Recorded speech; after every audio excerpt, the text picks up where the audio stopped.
Mon grand-père se voulait très discret depuis la fausse accusation pour coup d'État manqué qui avait entraîné une vingtaine de ses compagnons derrière les barreaux. Il portait encore en lui les séquelles de la répression blanche qui lui avait arraché quelques milliers de ses concitoyens. J'avais d'ailleurs retrouvé dans ses effets personnels une photo qui faisait l'apologie de la barbarie. Des soldats de l'armée de Guillotin, armés de fusils automatiques, posaient fièrement devant des têtes coupées de quelques villageois. C'était juste après la débâcle d'Alger. Mon grand-père se demandait toujours comment c'était possible, après qu'ils soient allés sauver leur mère patrie de la furie allemande. Je suis Francis Bédi Payan, écrivain et réalisateur, auteur d'une douzaine d'ouvrages.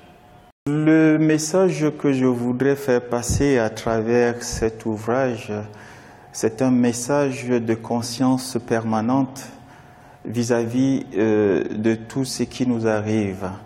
Une conscience pour notre passé qui ne doit absolument pas être négligée et une conscience des enjeux du futur dans la mesure où les autres peuples s'organisent sur 50 ans, sur 100 ans en avance pour pouvoir mettre sur pied dès aujourd'hui des éléments qui vont permettre aux générations futures de mieux se sentir.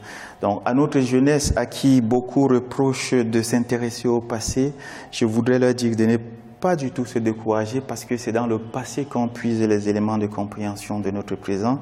En quelques mots, Africa 2.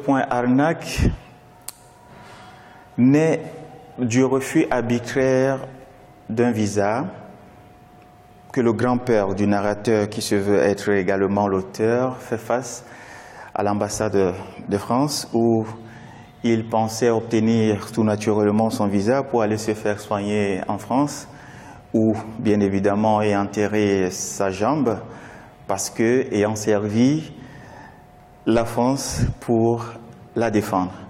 Malheureusement, ce refus arbitraire de visa va attirer l'attention de son petit-fils qui l'accompagne pour cette demande, au point où il prend conscience de ce fait qu'il voudrait que, ayant servi la France, son grand-père se retrouve aujourd'hui lésé par cette même France, au point où les simples soins auxquels il est destiné ne lui sont pas fournis de façon automatique, comme tout individu qui a donné une partie de lui pour sauver un pays devrait normalement en bénéficier.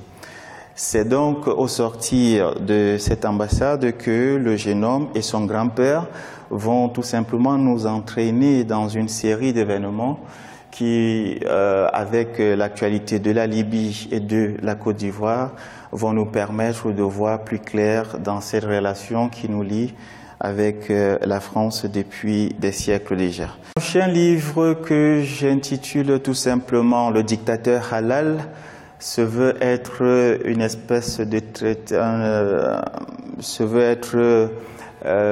un traité de conciliation politique, comme j'aime bien le nommer. Et cet ouvrage, je le destine à tous ceux qui sont fondamentalement opposés à la démocratie. Ça peut surprendre plus d'un, mais je pense pour ma part que le système démocratique, c'est le pire des systèmes qui puisse être appliqué aux êtres humains.